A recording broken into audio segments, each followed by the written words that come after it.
Assalamualaikum warahmatullahi wabarakatuh. Perkenalkan, nama saya Famudia dengan NIM 1300203 dan saya akan mempresentasikan hasil tugas case B1 dalam mata kuliah mesin learning. Yang mana di sini data saya adalah data untuk memprediksi kecurangan perusahaan berdasarkan faktor risiko yang ada. Yang pertama, untuk ringkasan dari kumpulan data, di sini saya memilih data audit, yaitu adalah kumpulan data yang bertujuan untuk membantu auditor dengan membangun model klasifikasi yang dapat memprediksi perusahaan yang curang berdasarkan faktor risiko sekarang dan juga historisnya. Nah, atribut di sini terdiri dari beberapa faktor risiko dan banyaknya faktor risiko di sini diperiksa dari berbagai bidang seperti catatan masalah audit, counter audit, pars audit, laporan kondisi lingkungan, ringkasan reputasi perusahaan, laporan masalah yang sedang berjalan, nilai keuntungan, catatan nilai kerugian, laporan tindak lanjut dan lain-lain.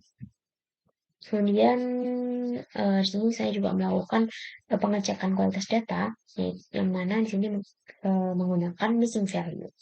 Nah, dari pengecekan missing value yang ada di sini terlihat bahwa dari data tersebut terdapat satu missing value, yaitu di atribut money value. Nah, sehingga dapat dikatakan bahwa kualitas datanya ini itu udah bagus untuk dilakukan pemrosesan data. Nah, kemudian saya juga mengecek penyebaran data atau distribusi data menggunakan yang pertama itu ada box plot. Nah, dari box plot yang sudah ditampilkan ini dapat dilihat bahwa atribut sektor skor ini berupa data miring atau data yang tidak simetris. Dan dapat dilihat juga dari median dan juga nilai IQR-nya, yaitu selisih kuartil atas dan juga bawahnya memperlihatkan kecenderungan datanya ini ke kiri. Kemudian ada juga di histogram. Nah, dari histogram yang ada ini dapat dilihat bahwa historik perusahaan yang banyaknya historik perusahaan yang melakukan kecurangan gitu. Dan di sini ada banyak perusahaan yang yaitu tidak melakukan kecurangan sama sekali atau kecurangannya itu nol. Dan juga terdapat perusahaan yang melakukan kecurangan sebanyak 4 kali juga dapat dilihat di histogram yang ada. Nah, kemudian untuk pemrosesan datanya di sini ada beberapa tahap atau metode yang dilakukan, yaitu yang pertama menghitung persebaran data. Nah, dari persebaran data yang ada yang sudah dihitung, ini kita dapat melihat bahwa distribusi datanya di tiap kolom. Terdapat jumlah data di setiap kolom atau column, kemudian ada rata-rata tiap kolom atau min, kemudian standar deviasi, nilai minimum, nilai maksimum, dan juga batas nilai dari masing-masing kuartil. Kemudian selanjutnya ada pengecekan tipe data. Nah, di sini dari info yang didapatkan itu terdapat 23 atribut dengan tipe data float, terus 3 atribut dengan tipe data integer, dan juga ada 1 atribut dengan tipe data objek. Nah, kemudian yang ketiga ada mengubah bentuk data. Nah, dari informasi data yang kita dapatkan di poin sebelumnya, itu terdapat 1 atribut yang memiliki tipe data objek, yaitu location ID. Nah, supaya data ini dapat diproses, atribut location ID ini harus diubah bentuknya menjadi data berupa angka. Yang sebelum diubah, kita harus cek dulu nilai yang terdapat pada atribut location ID. Nah, dari pengecekan yang ada, itu terdapat 3 data berupa objek, yaitu ada Loharu, Nuh, dan juga Safjan. Nah, ketiga data ini itu harus kita ubah atau kita gantikan dengan nilai integer. Nah, kemudian dilakukan pengubahan data, dan juga setelah dilakukan pengubahan data, ini sudah berupa atribut location ID sudah berupa tipe data integer yang sudah dapat diproses. Kemudian yang keempat ada pemisahan dan juga split data.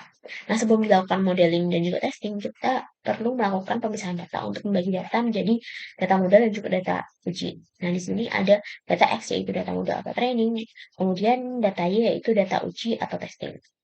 Kemudian juga dilakukan split data seperti pada berikut. Kemudian dari beberapa tahap pemrosesan data yang dilakukan itu diharapkan dapat mempermudah memahami data sehingga mempermudah pemilihan teknik dan juga metode mining yang tepat, kemudian meningkatkan kualitas data sehingga data mining hasil data miningnya itu menjadi lebih baik dan juga meningkatkan efisiensi dan kemudahan proses penambahan. Nah, setelah itu kita lakukan penerapan algoritma yang dimana di sini saya memilih algoritma supervised learning ANN, yaitu merupakan salah satu pemodelan kompleks yang dapat memprediksi bagaimana ekosistem merespon perubahan variabel lingkungan dengan terinspirasi oleh style kerja sistem saraf biologis, khususnya pada sel otak manusia dalam memproses informasi.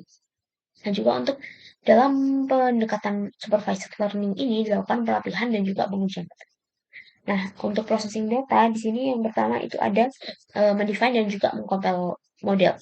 Nah, dalam proses model ANN ini, saya menggunakan multi-layer perceptron atau MLP classifier dalam melakukan klasifikasi data. Dan iterasi maksimal yang digunakan dalam mengklasifikasikan data ini, di sini saya menggunakan 800. Kemudian dilakukan fit dan juga evaluation model. Nah, dari hasil yang udah dihitung, akurasi data training atau modelnya ini bernilai 1. Nah, itu berarti model yang kita bangun tuh udah baik, udah valid. Kemudian yang ketiga ada testing. Nah, dari hasil resulting, akurasi data testingnya itu bernilai 0,996. Nah, itu berarti prediksi data testing terhadap model yang dibangun itu udah baik atau mendekati valid. Nah, juga dapat dilihat juga dari tabel kombinasi di samping bahwa terdapat 135 tabel kombinasi 135 data positif yang terprediksi benar atau true positif. Kemudian ada 147 data negatif yang terprediksi salah atau true negatif dan juga satu data negatif yang terprediksi benar atau false positif. Nah, yang terakhir di sini ada evaluasi hasil yang ada yang udah kita dapatkan dari proses data.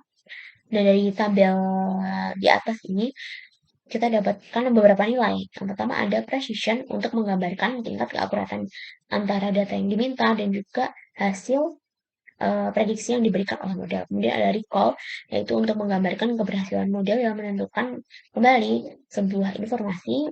Kemudian juga ada F1 score yang merupakan harmonic mean dari precision dan juga recall. Yang mana kalau misalnya nilainya itu bernilai 1, itu adalah nilai terbaik dan juga nilai terburuknya itu adalah ketika bernilai 0. Nah, dari hasil yang kita dapatkan itu semua nilai F1 score-nya itu bernilai 1, yaitu mengindikasikan bahwa model klasifikasi yang kita bangun itu mempunyai precision dan recall yang baik. Nah, sekian presentasi yang dapat saya sampaikan. Mohon maaf. Wassalamualaikum warahmatullahi wabarakatuh.